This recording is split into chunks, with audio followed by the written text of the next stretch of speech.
Menurut saya langkah bijak, langkah baik ya, langkah yang benar, langkah yang konstitusional dari Presiden Prabowo. Karena abolisi ini menghilangkan atau menghapuskan tuntutan. Artinya kasusnya dianggap tidak ada. Beda sama amnesti. Kalau amnesti itu tetap dianggap salah tapi diampuni. Jadi dampak atau akibat dari tindak pidana yang dilakukan itu dihapuskan, dihilangkan. Tapi kalau ini tuntutannya dianggap dihapuskan, dianggap tidak ada. Nah karena itu ya Tom Lembong dengan keluarnya abolisi ini ya diakui sebagai warga negara yang tidak pernah melakukan tindak pidana. Itu konsekuensinya. Kalau Bang Refli melihat kasus impor gula itu gimana Bang? Kasus impor gula ini nothing. Dari awal kan saya mengikuti. Pertama, dari persidangan itu kan terbukti bahwa Tom Lembong tidak menerima aliran dana baik kepada dirinya maupun kepada pihak yang terafiliasi dengannya. Kan memperkaya diri sendiri dan orang lain. Yang kedua adalah hitungan kerugian negara itu berubah-ubah dan bahkan cenderung BPKP sendiri bingung menentukan kerugian negara sampai akhirnya hakim sendiri pun sudah berbeda dengan jaksa dalam hal menghitung kerugian negara.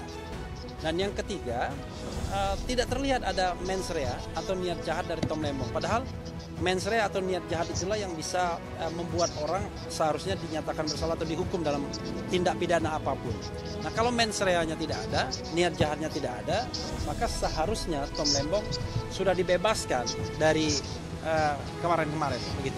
Kalau kedatangan Bang Refli ini, Saya sih sebenarnya diajak pengacara ya Ari Yusuf Amir untuk menengok Tom Lembong.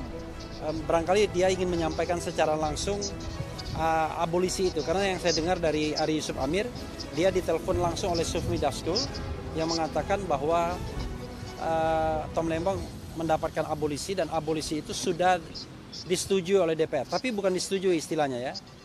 Bahwa dalam abolisi itu Presiden memberikan abolisi dengan pertimbangan Dewan Perwakilan Rakyat. Jadi DPR itu memberikan pertimbangan. Pertimbangan itu apa saja, baik positif maupun negatif, tetapi yang paling penting itu adalah prosedur.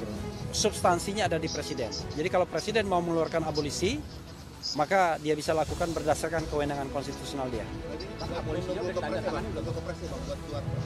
Ya, harus nunggu ke pres. Sebenarnya kalau kita mau bicara mengenai katakanlah ada gium hukum ya, orang nggak boleh dihukum 1 hari sekalipun kalau dia tidak bersalah.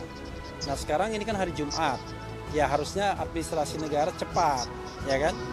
Keluar kepresnya harusnya hari ini juga, jadi Tom Lembong bisa bebas. Cuma saya agak meragukan itu. Jangan-jangan tunggu seminggu dulu kan? Berarti kalau dia tunggu seminggu juga harus mendekam lagi di LP Cipinang.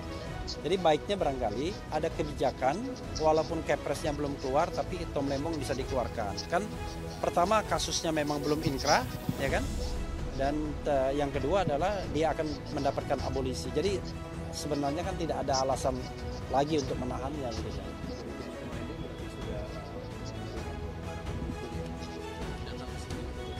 Nggak tahu saya. Yang jelas saya tok diundang dan saya dapat informasi juga dari ibu-ibu ini. Iya, gitu.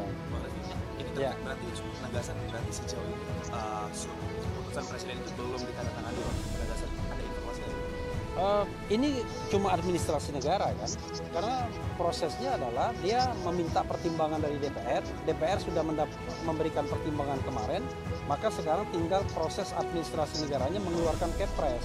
Makanya saya bilang sejauh mana dan secepat apa administrasi negara kita yang biasanya lelet kan, kalau memang niat betul ya pagi-pagi datang aja ke rumah presiden minta tanda tangan kan.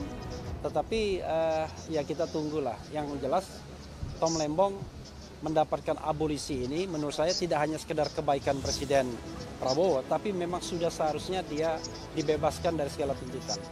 Karena memang tidak bersalah dan tidak memenuhi unsur pidana yang harusnya dikenakan kepadanya. Akan ada langkah hukum lagi karena kemarin kan proses hukum sudah cukup matang Kalau langkah hukum saya tidak tahu ya, tergantung lawyernya. Tapi yang saya dengar dari lawyernya, ya dia berharap kasus Tom Lembong ini tidak berhenti di sini saja. Harus dijadikan bahan evaluasi dalam hal penegakan hukum oleh penegak hukum ya, tidak hanya dari sisi presiden sebagai kepala negara yang mengeluarkan abolisi, tetapi yang paling penting adalah ya penegak hukum lainnya. Dalam hal ini termasuk kejaksaan ya yang memang memproses kasus ini. Karena kasus ini kasus yang tidak ada, nothing. Kalau saya, ini perspektif pribadi saya, ya seperti kasus pesanan saja. Jadi penegak hukum seperti dipesan untuk menarget, pokoknya Tom Lembong harus masuk. Padahal untuk menarget itu kan harus ada sebuah tindak pidana yang jelas. Ternyata tindak pidananya nggak ada. Ada gini, ada orang yang melakukan tindak pidana dan ditarget. Ya kan, dari banyak tindak pidana. Tapi Tom Lembong ditarget dan tidak ada tindak pidananya.